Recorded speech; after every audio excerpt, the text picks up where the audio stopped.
We're still divided from the Vietnam War.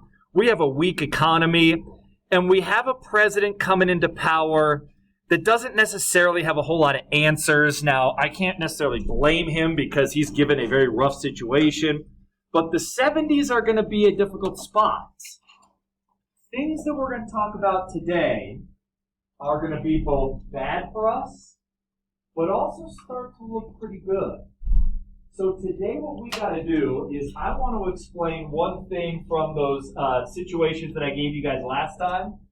We're going to talk about what the Soviets do when the United States is very much weakened. Now, we're weakened by Watergate and the Vietnam War and inflation. We have all these problems, and the Soviets think this is an opportunity to capitalize on that weakness. What the Soviet Union is going to do is continue their attempted expansion. They're going to invade one of their neighbors. They're going to invade Afghanistan. Now, we've kind of talked about this before. Why would they be invading Afghanistan? What do they want to do? Spread communism. As we've talked about, if we believe in this idea of containment, we've got to stop them. Now, I want you to be certain you get the years down for this because this is going to be important for several reasons. Their invasion of Afghanistan is going to come in 1979. We are a mere, basically, 6 years removed from Vietnam. Do we want to get involved in another war in Asia? No. We definitely don't want to put boots on the ground. We saw what happened in Vietnam, and the American public is very weary about trying to do anything like that again. Now, in order to kind of set this up, I got to give a little bit of background. When the Soviets first invade, they're going to create this puppet communist government. We've seen this before. They do it in North Korea. They do it in Eastern Europe. This is their plan. This is their action. When they invade Afghanistan, they're going to put someone in power that has a couple characteristics that the Soviets always choose. So I'll go ahead and ask. Do you remember? What do you have to have if you're going to be that puppet dictator for the Soviet Union? A few characteristics. Brock, what is it? Okay, got to be communist. You're absolutely right. And there's one other one. Heard something else? And you got to be loyal. Now, Stalin's dead at this point, but you're right. You got to be loyal to the Soviet Union. They're going to find someone who has both those characteristics, but we'll just say he makes some mistakes. So if you're that puppet leader and you make some mistakes, how do the Soviets deal with you? You go away. He dies mysteriously. Not mysteriously, the Soviets kill him. So, they install someone else. And when they install this other communist leader, he's going to rule Afghanistan pretty harshly. And what he's going to do is what the Soviets always do. He creates prison camps and gulags, and people start just being eliminated and disappearing. It's how the Soviets operate. We see this in other places around the world that they control. In Afghanistan, the UN is going to officially denounce what's taking place. And the UN is going to somewhat do something to try to help this scenario. But the UN doesn't want to go to war against the Soviet Union. That's not going to happen. So the UN is going to help as best they can without causing a much bigger international incident. They are going to give Afghan guerrillas money and supplies. Have we heard something like this before? What does this sound like?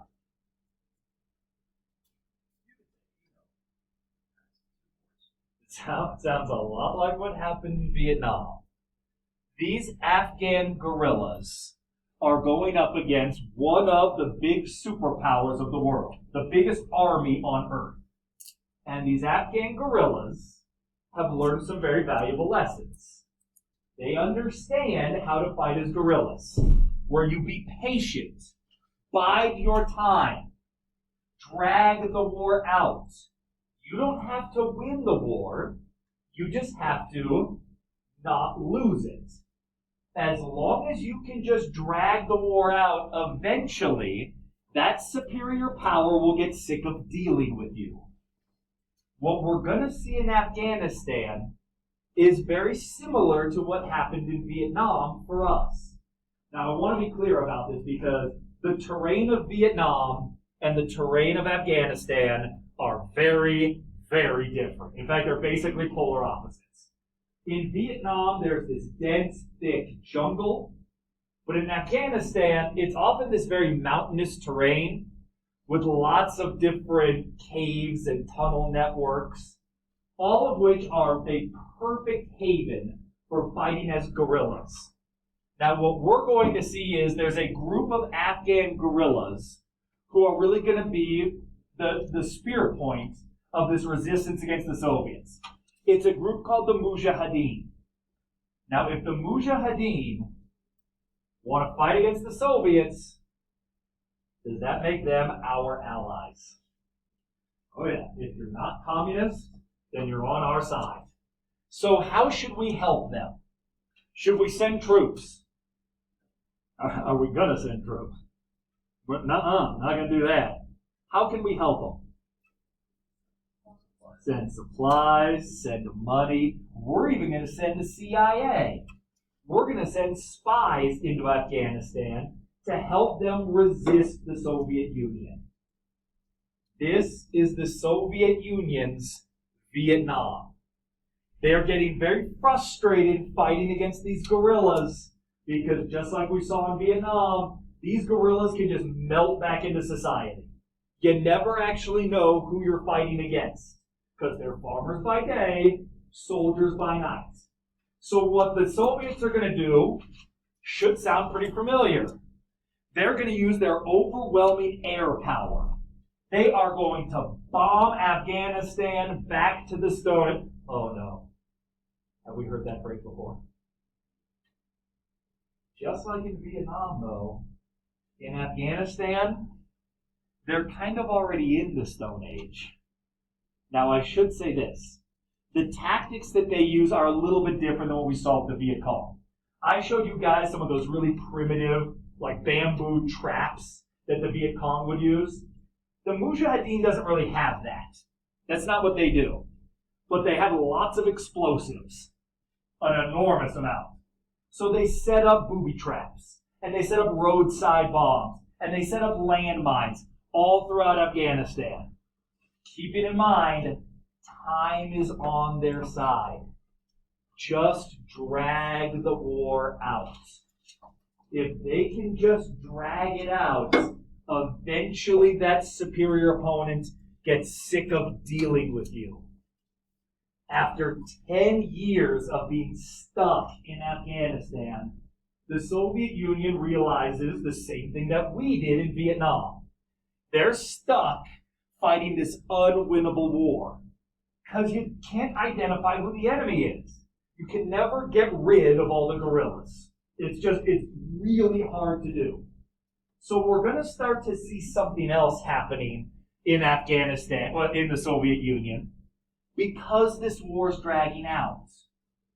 What the Soviet Union is going to start to learn real fast is the more troops they have in Afghanistan, the more expensive this war is getting. By the mid-1980s, they've got over 100,000 Soviet troops in Afghanistan fighting against this ghost army. I call them the ghost army because they can just disappear whenever they want, melt back into society, fall back into the caves and the tunnel networks. You never know where they are. And when they're ready, when they have superior numbers, they strike hard. And then guess what they do? Run away! Refuse to engage the superior opponent. Just drag it out. This is taking much longer than the Soviets had ever anticipated, and it's starting to get really, really expensive. Now, I will go ahead and ask you guys. When the United States went to war against Iraq in 1991, it was really short. In actuality, the war with Iraq was about 100 hours. I want you to take a guess how much that war cost us. Throw out a number. About 100 hours long. What do you think? Mike, what do you think? $1 billion. Okay, I think that's a good guess. Anyone else want to guess what a 100-hour war costs? Costs about $2 trillion. Now, we have the economy to support that. Now, that's a huge number. It's astronomical. The Soviet Union is not the economy of the United States. They are far from it. Just to kind of give you a little comparison here, I want to think back to something we did. This was back during World War II. Remember when I showed you that chart called Guns for Butter? We had to do it real fast, I know. Do you remember that one? Yeah.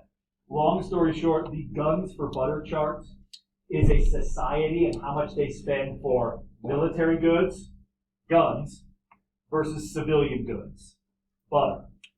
Now, you need to have a graph in order to kind of see it correctly. But if you're going to have like a normal society, you should probably have about, and again, you kind of have to give or take, probably about 20% of your spending should be on military. The Soviet Union spends 80% of their entire economy on their military, meaning they can't even feed their own people. Now, I will tell you this little story, and I want you guys to think back.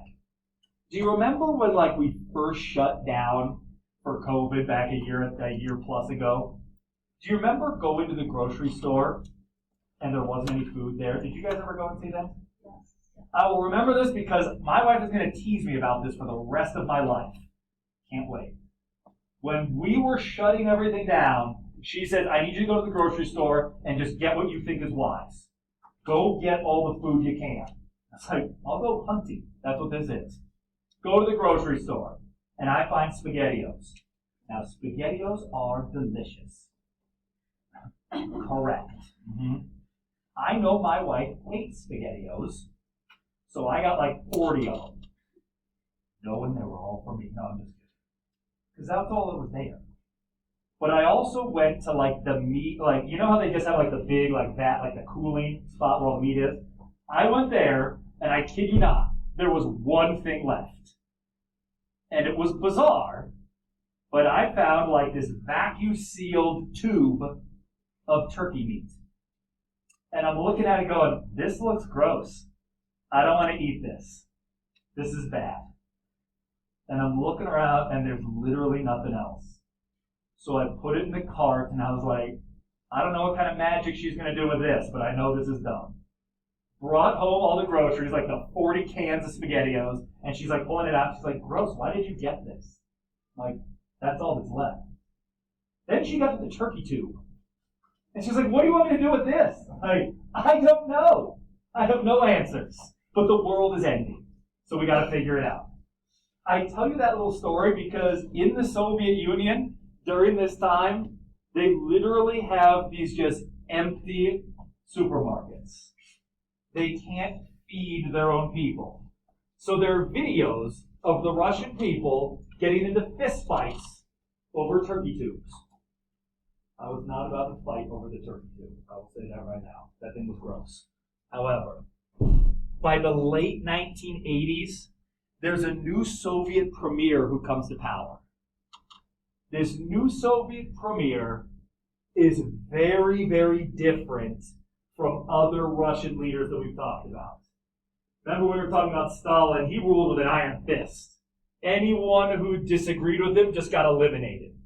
This new Soviet premier, Mikhail Gorbachev, has a very different mindset. He looks at the Soviet Union and he can kind of do the math. And he looks at their economy and he starts saying, this isn't sustainable. We can't keep doing this. We can't be spending this much on military goods. We have to change something up. One of the first things we need to change is we got to get out of Afghanistan. By 1987, he starts slowly bringing troops back. Starts reducing the number of Russians in Afghanistan. To be perfectly honest, because probably he realizes he can't win. And secondly, it's to save cash. The Soviet Union is starting to go bankrupt. By early 89, the last Soviet troop is going to be pulled out of Afghanistan. Now, I want to make